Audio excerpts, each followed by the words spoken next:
karga, ulu kuvvançta toy baradı.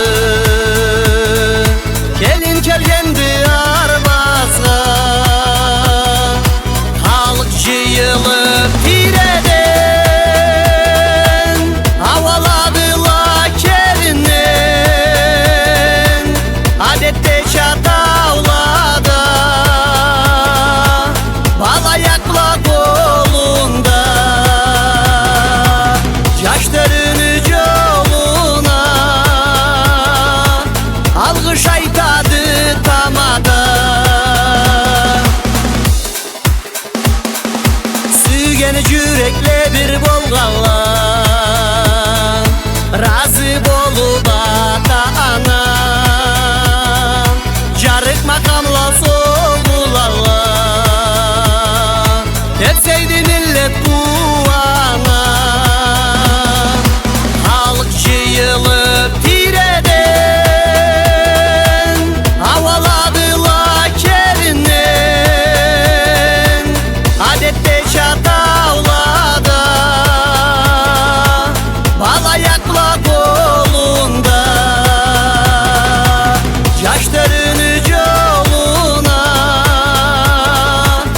algış aytadı tamada.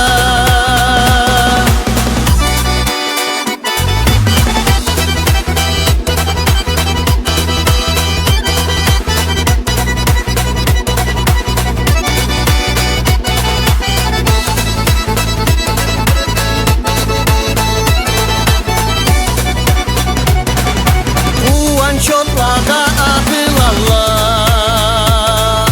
o yuva bölüp köklenir. Aryu algışla aytılarlar,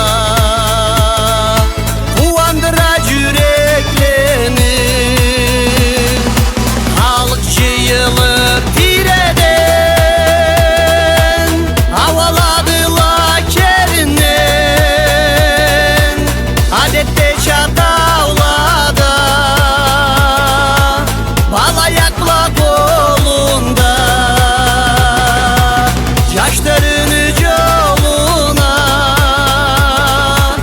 algış aytadı tamada.